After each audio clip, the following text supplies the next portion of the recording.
पहुंचे थे, बातचीत वहीं से कंटिन्यू करेंगे। लास्ट क्लास में कहां तक पढ़ लिया था एक बार बता दीजिए। आप जानते हैं कि हम पढ़ रहे थे संविधान के भाग 5 के बारे में, दैट इज यूनियन, जिसमें हम बात कर रहे हैं संघ के बारे में। और आप जानते हैं कि संघ में हम बात कर चुके थे राष्ट्रपति उपराष्ट्रपति के बारे में, और कल हमने बात की थी प्रधानमंत्री एंड काउंसिल या प्रधानमंत्री और संघ के मंत्री परिषद के बारे में, about prime minister and council of ministers के बारे में हमने कल बात की थी। चलिए आगे बढ़ते हैं। यूनियन एग्जीक्यूटिव या संघीय कार्यपालिका, हम बात कर रहे हैं यूनियन एग्जीक्यूटिव या संघीय कार्यपालिका के बारे में। नेक्स्ट हेडिंग डालिए, deputy prime minister, deputy prime minister या उप प्रधानमंत्री, डेप्यूटी प्राइम मिनिस्टर या उप प्रधानमंत्री। सर क्या प्राइम मिनिस्टर भी कैबिनेट मिनिस्टर होता है? जी बिल्कुल, सारे काउंसिल ऑफ मिनिस्टर्स का हेड होता है प्रधानमंत्री। आपने देखा होगा कि कई बार प्रधानमंत्री होने के नाते कुछ मिनिस्ट्रीज और कुछ विभाग भी प्रधानमंत्री अपने अंतर्गत रखता है। डेप्यूटी प्राइम मिनिस्टर या उप प्रधानमंत्री, लिखेंगे the post of deputy prime minister is not constitutional, लिखिए the post of deputy prime minister is not constitutional, लिखेंगे उप प्रधानमंत्री का पद संवैधानिक नहीं है, उप प्रधानमंत्री का पद संवैधानिक नहीं है, but prime minister has the power to appoint a deputy prime minister to hold his duties in his absence. लेकिन प्रधानमंत्री को अधिकार है कि वह अपनी अनुपस्थिति में कार्यभार संभालने के लिए उप प्रधानमंत्री की नियुक्ति कर सकता है। लेकिन प्रधानमंत्री के पास या प्रधानमंत्री को अधिकार है कि वह अपने कार्यभार को संभालने के लिए उप प्रधानमंत्री की नियुक्ति कर सकता है। और दोस्तों ध्यान रखेंगे, ऐसा कई बार हुआ है जब हमारे देश में डेप्यूटी प्राइम मिनिस्टर या उप प्रधानमंत्री का पद कुछ लोगों ने संभाला है। जैसे हमारे देश के सबसे पहले डेप्यूटी प्राइम मिनिस्टर हुए हैं सरदार वल्लभ भाई पटेल, 1947 से लेकर 1950 तक, 1947 से लेकर 1950 तक भारत के सबसे पहले डेप्यूटी प्राइम मिनिस्टर बने सरदार वल्लभ भाई पटेल, सबसे पहली बार। उसके बाद मोरारजी देसाई 1967 से लेकर 1969 तक भारत के डेप्यूटी प्राइम मिनिस्टर या उप प्रधानमंत्री रहे। इसके बाद बाबू जगजीवन राम और चौधरी चरण सिंह भारत के उप प्रधानमंत्री बनाए गए। बाबू जगजीवन राम और चौधरी चरण सिंह को 1979 में 1979 में भारत का डेप्यूटी प्राइम मिनिस्टर या उप प्रधानमंत्री बनाया गया। इसके बाद नेक्स्ट चौधरी देवीलाल, पहले 1989 से लेकर 1990 तक और फिर 1990 से लेकर 1991 तक दो बार देश के डेप्यूटी प्राइम मिनिस्टर रहे चौधरी देवीलाल।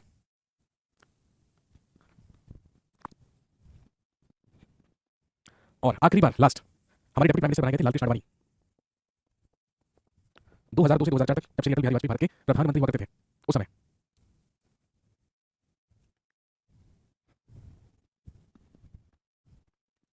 इसके बाद लिखिए कैटेगरीज ऑफ मिनिस्टर्स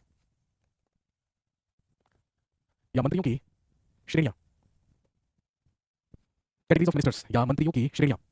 अगर हम काउंसिल ऑफ मिनिस्टर्स की बात करें, अगर हम मंत्री परिषद की बात करें, तो काउंसिल ऑफ मिनिस्टर्स में हम मिनिस्टर्स को, मंत्रियों को तीन कैटेगरीज में, तीन श्रेणियों में विभाजित कर सकते हैं। सबसे पहले कहलाते हैं कैबिनेट मिनिस्टर्स या हिंदी में आप कह सकते हैं केंद्रीय मंत्री। सबसे पहले होते हैं कैबिनेट मिनिस्टर्स या केंद्रीय मंत्री, जो कि अत्यधिक महत्व वाले मंत्रालयों के प्रभारी होते हैं, उन्हीं को कहा जाता है कैबिनेट मिनिस्टर्स कहते हैं। दूसरे होते हैं स्टेट मिनिस्टर्स,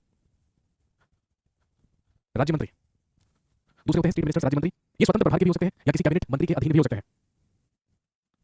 और एक होते हैं डेप्यूटी मिनिस्टर्स या उप मंत्री। एक होते हैं डेप्यूटी मिनिस्टर्स, एक होते हैं उप मंत्री, लिखेंगे they help cabinet and state ministers in their work, ये केंद्रीय मंत्रियों एवं राज्य मंत्रियों के कार्यों में उनकी सहायता करते हैं, उन्हीं को कहा जाता है डेप्यूटी मिनिस्टर्स, उप मंत्री। और दोस्तों ध्यान रखेंगे, इन्हीं तीन कैटेगरीज के मिनिस्टर्स मिलकर कहलाते हैं काउंसिल ऑफ मिनिस्टर्स, जिसे हम हिंदी में कहते हैं मंत्री परिषद। और केवल कैबिनेट मिनिस्टर्स, केवल केंद्रीय मंत्री कहलाते हैं मिलकर कैबिनेट यानी कि मंत्रिमंडल। सर अधिकतम उप पीएम कितने दिन पदभार पर रह सकते हैं मेरे भाई? पूरा कार्यकाल, अगर 5 साल श्री नरेंद्र मोदी भारत के प्रधानमंत्री रहेंगे तो वो पूरे 5 साल के लिए किसी को भी उप प्रधानमंत्री बना सकते हैं, लेकिन मोदी जी से उम्मीद कम है। मोदी जी फ्रेम में अपने साथ किसी का फोटो शेयर नहीं कर सकते, तो सोचिए अपना पद कैसे शेयर कर लेंगे? ऐसा तो नहीं होगा, लेकिन हाँ प्रोविजन है, अगर चाहे तो कर सकते हैं। खुद प्रधानमंत्री हैं तो चाहे तो नीतीश कुमार और चंद्रबाबू नायडू को कैबिनेट मिनिस्टर्स के साथ साथ उप प्रधानमंत्री बना सकते हैं। सर मंत्रिमंडल क्या बोला? जिसमें सिर्फ कैबिनेट मिनिस्टर्स होते हैं उसको कहते हैं मंत्रिमंडल, जिसमें कैबिनेट, स्टेट और डेप्यूटी मिनिस्टर्स होते हैं उसको कहते हैं काउंसिल ऑफ मिनिस्टर्स। इसके बाद हेडिंग डालिए कैबिनेट सेक्रेटरीट, जिसको बोलते हैं केंद्रीय सचिवालय या मंत्रिमंडलीय सचिवालय। नेक्स्ट हेडिंग डालिए कैबिनेट सेक्रेटरीट, जिसको हम बोलते हैं हिंदी में मंत्रिमंडलीय सचिवालय। क्या होता है मंत्रिमंडलीय सचिवालय? लिखेंगे it is an important department under the prime minister of India, it is an important department under the prime minister of India. लिखेंगे ये भारत के प्रधानमंत्री के अधीन, ये भारत के प्रधानमंत्री के अधीन एक अति महत्वपूर्ण विभाग है, ये प्रधानमंत्री के अधीन एक अति महत्वपूर्ण विभाग है। लिखेंगे it makes a coordination between ministers and ministries, यह विभाग मंत्री एवं मंत्रालयों के बीच तालमेल बनाने का काम करता है। This department makes a coordination between ministers and their ministries, यह विभाग मंत्रियों एवं मंत्रालयों के बीच तालमेल बनाने का कार्य करता है। लिखेंगे this department allots the work to the different ministers, यही विभाग विभिन्न मंत्रियों को कार्य वितरित करने का काम करता है, यही विभाग मंत्रियों को कार्य वितरित करता है। This department distributes the work among ministers, यही विभाग मंत्रियों को कार्य वितरित करने का काम या कार्य वितरण करने का काम करता है। और साथ में एक पॉइंट लिखेंगे the highest officer of cabinet secretariat, the highest officer of cabinet secretariat is known as cabinet secretary. लिखेंगे इस विभाग का सर्वोच्च अधिकारी इस विभाग का सर्वोच्च अधिकारी केंद्रीय सचिव कहलाता है या कैबिनेट सेक्रेटरी कहलाता है। The highest officer of this department is known as cabinet secretary. इस विभाग का सर्वोच्च अधिकारी केंद्रीय सचिव कहलाता है।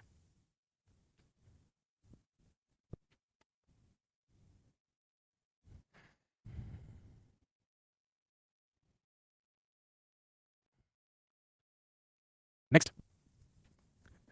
अगला लिखिए आर्टिकल 76 ऑफ इंडियन कॉन्स्टिट्यूशन जिसमें है attorney general of India. Attorney general of India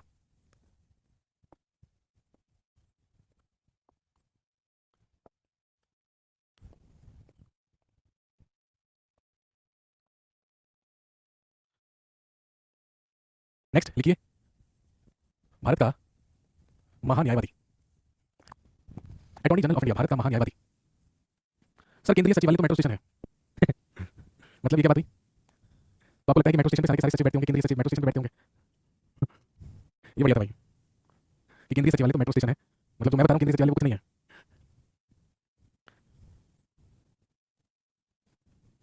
attorney general of India या भारत का महान्यायवादी।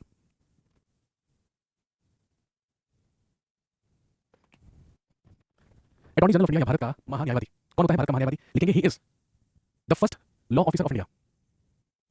लिखेंगे यह है भारत का, ये भारत का प्रथम विधि अधिकारी होता है। लिखेंगे an attorney general is the first law officer of India, ये भारत का प्रथम विधि अधिकारी होता है। लिखेंगे he is the legal adviser of government of India, ये भारत सरकार का वैधानिक सलाहकार है। He is the legal adviser of government of India, ये भारत सरकार का वैधानिक सलाहकार है। ये भारत सरकार का वैधानिक सलाहकार है। He is the legal adviser of government of India.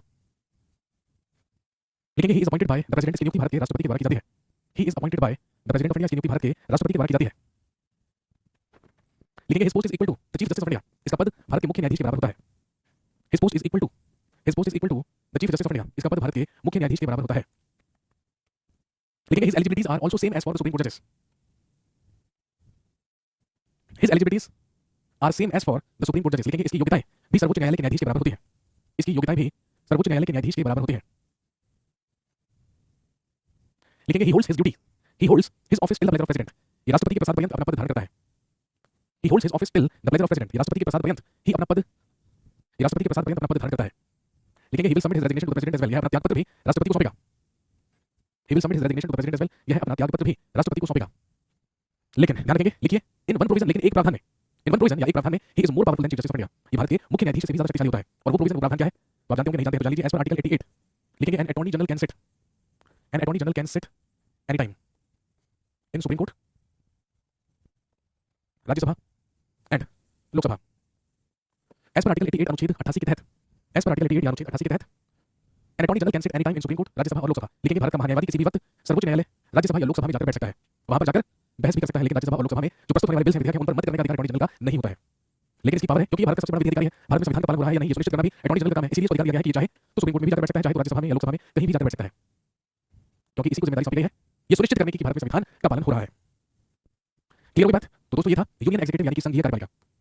और ध्यान रखेंगे संघीय कार्यपालिका के बाद हेडिंग डाल लीजिए यूनियन लेजिस्लेचर या संघीय विधायिका। यूनियन लेजिस्लेचर या संघीय विधायिका, और आप जानते होंगे our union legislature is known as the parliament. हमारी संघीय विधायिका या संघीय व्यवस्थापिका को कहा जाता है संसद। कहने का मतलब यूनियन लेजिस्लेचर में, संघीय विधायिका में हमें बात ही किसके बारे में करनी है, हमें पढ़ना ही किसके बारे में है, पार्लियामेंट या संसद के बारे में। और ध्यान रखेंगे हमारे कॉन्स्टिट्यूशन में आर्टिकल 79 से लेकर 123 तक, 79 से लेकर 123 तक हम पढ़ते हैं यूनियन लेजिस्लेचर संघीय विधायिका, और जिसमें हम बात करते हैं पार्लियामेंट या संसद के बारे में। दोस्तों आप जानते हैं our union legislature is known as parliament. हमारी जो संघीय विधायिका है उसे पार्लियामेंट या संसद कहा जाता है। और ये जो संसदीय व्यवस्था है, ये जो पार्लियामेंट्री सिस्टम है, that has been taken from Britain, ये हमने कहां से लिया है? ब्रिटेन से लिया है। तो जिस तरीके से ब्रिटेन में एक पार्लियामेंट होती है जो कि बाइकैमरल होती है, द्विसदनीय होती है, बिल्कुल ऐसे ही भारत में भी एक यूनियन लेजिस्लेचर संघीय विधायिका होती है जिसको हमने नाम दिया है संसद। तो चलिए लिखेंगे सबसे पहले आर्टिकल 79 ऑफ इंडियन कॉन्स्टिट्यूशन, भारत के संविधान का अनुच्छेद 79 जो कहता है there shall be a parliament of India. Hindi में लिखेंगे भारत की एक संसद होगी। There shall be a parliament of India, भारत की एक संसद होगी जो कि राष्ट्रपति और दो सदनों से मिलकर बनी होगी। कहने का मतलब our parliament shall be bicameral. हमारी जो संसद है वो द्विसदनीय होगी। और द्विसदनीय का मतलब क्या है? लिखेंगे parliament shall B composed of, parliament shall B composed of the president यानी कि राष्ट्रपति, राज्यसभा एंड लोकसभा।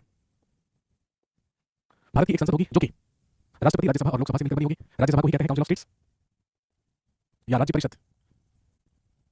और लोकसभा का मतलब इसी को कहा जाता है हाउस ऑफ पीपल, लोगों का सदन, इसी को हाउस ऑफ पीपल कहा जाता है।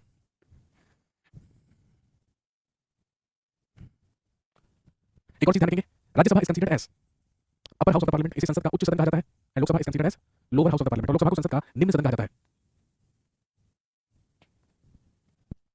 ठीक है कोई बात? सर बहुत गर्मी है, लाइट नहीं है, यहाँ पे भी नहीं है भाई, जो हाल आपका है वही हाल हमारा है यहाँ पर, गर्मी ने हालत खराब करके रखी है। नेक्स्ट आर्टिकल 80, जिसमें है कंपोजिशन ऑफ राज्यसभा। हिंदी में लिखिए, राज्यसभा की संरचना, कंपोजिशन ऑफ राज्यसभा, राज्यसभा की संरचना। अब हम जानेंगे क्या होती है राज्यसभा। सबसे पहला पॉइंट ध्यान रखेंगे, this is considered as upper house of the parliament, इसे संसद का उच्च सदन कहा जाता है। उच्च सदन क्यों कहा जाता है? Because it's a permanent house of the parliament, क्योंकि ये संसद का स्थायी सदन है। और ये संसद का स्थायी सदन क्यों है? इसलिए है because it can never be dissoluted. इसे कभी भी विघटित नहीं किया जा सकता। It can never be dissoluted, इसे कभी भी विघटित नहीं किया जा सकता।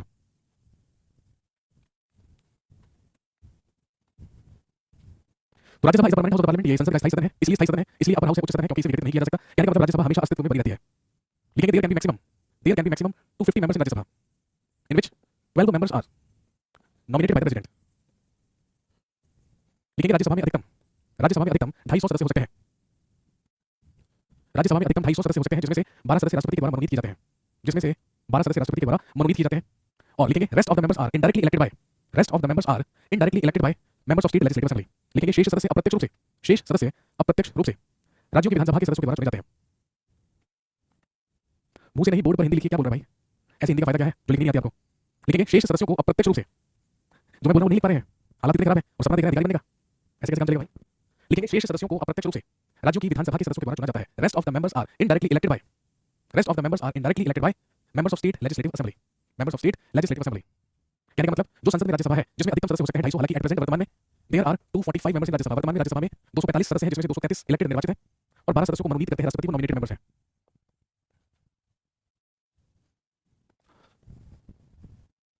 सर आप जैसा पढ़ाते हो, अच्छा पढ़ाते हो, सारे क्वेश्चन हो जाते हैं, आप पढ़ने के लिए आते हो इसलिए आपको ऐसा लगता है, बाकी सारी जनता बोर्ड पर देखकर लिखने के लिए आती है, नोटबुक भरने के लिए। क्या जरूरत है भाई नोटबुक भरने की जब समझ में कुछ नहीं आ रहा तो? है ना सोचने वाली बात। कभी हिंदी में लिख दो, कभी इंग्लिश में लिख दो, कभी 2 बार बोल दो, कभी 6 बार बोल दो, कभी बोर्ड पे लिख दो, कभी पीडीएफ दे दो, यही लगा रहता है ज्यादातर स्टूडेंट्स का। कोई ऐसी बात तो है नहीं है जो मैं ऐसी बात बता रहा हूं आपको, जो आपको किसी और यूनिवर्सिटी पता चल रही हो, किसी और दुनिया की पता चल रही हो। वर्तमान में राज्यसभा में 245 मेंबर हैं, जिसमें से 233 इलेक्टेड हैं, 12 नॉमिनेटेड हैं। नॉमिनेट कौन करेगा? राष्ट्रपति करेगा, ठीक है। और ये जो 233 मेंबर हैं, इनका इलेक्शन होता है।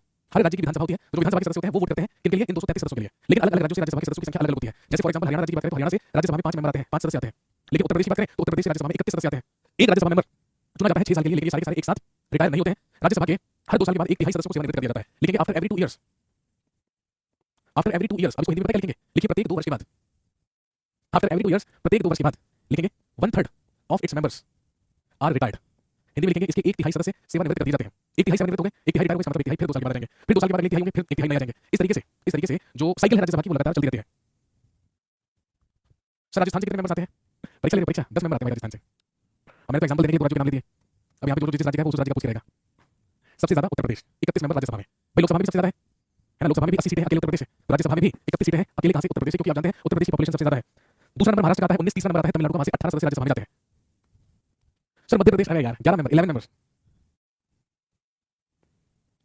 सर स्मृति ईरानी लोकसभा चुनाव हारने के बाद भी कैबिनेट मिनिस्टर क्यों है? क्योंकि हमारे संविधान में ये प्रावधान है, कोई ऐसा व्यक्ति जो चुनाव हार गया है, जो चुनाव नहीं लड़ा है, उसको भी मिनिस्टर बनाया जा सकता है, इवन उसको प्राइम मिनिस्टर भी बनाया जा सकता है, बशर्ते इतनी है कि 6 महीनों के भीतर उसे चाहे लोकसभा या राज्यसभा की सदस्यता ग्रहण करनी होती है। तो कोई दिक्कत नहीं है, चुनाव हार गई तो क्या हो गया, बना देंगे राज्यसभा का या लोकसभा का मेंबर, क्या दिक्कत है? सदस्य का तो चाहिए, 6 महीने का टाइम है, 6 महीने में सदस्य बना देंगे स्मृति ईरानी को। समझ के बात क्लियर हुई बात? कोई पूछ रहा है उड़ीसा से, कोई पूछ रहा है पश्चिम बंगाल से, बेटे गूगल कीजिए, स्टेट वाइज पूरी लिस्ट मिल जाएगी, नोट कर लीजिएगा। समझ गए? This is composition of Rajya Sabha, यह राज्यसभा की संरचना। Next article 81, composition of Lok Sabha. लिखिए लोकसभा की संरचना, कंपोजिशन ऑफ लोकसभा या लोकसभा की संरचना। और अगर हम बात करें लोकसभा की संरचना की, कंपोजिशन ऑफ लोकसभा, लिखेंगे Lok Sabha is considered as the lower house of the parliament. Lok Sabha is considered as the lower house of the parliament, Lok Sabha को संसद का निम्न सदन कहा जाता है। और निम्न सदन क्यों कहा जाता है? लिखेंगे because it can be dissoluted by the president, क्योंकि राष्ट्रपति के द्वारा इसे भंग किया जा सकता है, इसे विघटित किया जा सकता है। Because it can be dissoluted by the president, क्योंकि इसे राष्ट्रपति के द्वारा विघटित किया जा सकता है या भंग किया जा सकता है, इसलिए कहलाता है लोअर हाउस, इसलिए कहलाता है संसद का निम्न सदन। लिखेंगे there can be maximum 550 members in Lok Sabha, Lok Sabha में अधिकतम 550 सदस्य हो सकते हैं। पहले 552 हो सकते थे, क्योंकि 550 निर्वाचित और 2 मनोनीत सदस्य एंग्लो इंडियंस या आंग्ल भारतीय हुआ करते थे, लेकिन 2019 से लोकसभा में आंग्ल भारतीयों का आरक्षण समाप्त कर दिया गया है, इसलिए अब लोकसभा में आंग्ल भारतीय नहीं है। लोकसभा में अधिकतम 550 मेंबर हो सकते हैं, लेकिन आप जानते हैं एट प्रेजेंट हमारी लोकसभा में निर्धारित सदस्यों की संख्या कितनी है? 543। और आप जानते हैं लोकसभा के चुनाव भी कितनी सीटों पर हुए? 543 सीटों पर हुए। लिखेंगे members of Lok Sabha are directly elected by the people. लिखेंगे लोकसभा के सदस्यों को प्रत्यक्ष रूप से जनता के द्वारा निर्वाचित किया जाता है या जनता के द्वारा चुना जाता है। कहने का मतलब हमारे पूरे देश को 543 कॉन्स्टिट्यूएंसीज या चुनाव क्षेत्रों में विभाजित कर दिया जाता है। वही किया गया था। सारी की सारी कॉन्स्टिट्यूएंसीज में 7 चरणों में चुनाव हुए। 19 तारीख से शुरू हुए थे, यानी कि 19 अप्रैल से लेकर ये जो चुनाव की प्रक्रिया थी ये चली 1 जून तक, लगभग 1.5 महीना। 4 जून को नतीजे आए 543 सीटों के। और आप जानते हैं कि बहुमत या गठबंधन से बहुमत करके एनडीए ने अपनी सरकार बनाई और एनडीए अपनी सरकार बनाने में सफल हुई। इस बार बीजेपी को पूर्ण बहुमत नहीं मिला, क्योंकि 540 अगर 543 सदस्य अगर 543 सदस्य हैं टोटल लोकसभा में, तो आप जानते हैं कि आधे से अधिक चाहिए सरकार बनाने के लिए। सर लोकसभा में कोई किसी की रिस्पेक्ट नहीं करता। योगी जी और अखिलेश जी की फाइट की काफी वायरल वीडियो है यूट्यूब पर, बेटे वो लोकसभा की नहीं है, वो उत्तर प्रदेश विधानसभा की है। योगी जी भी और अखिलेश भी, दोनों के दोनों है ना, जो आपने वीडियोस देखी है वो उत्तर प्रदेश विधानसभा की वीडियोस हैं।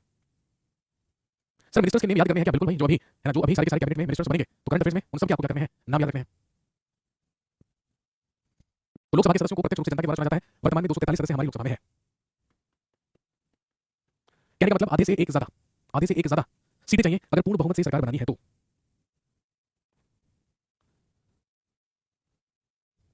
और आधे से अधिक का मतलब क्या है? 272 272 सीटें कम से कम चाहिए पूर्ण बहुमत से सरकार बनाने के लिए।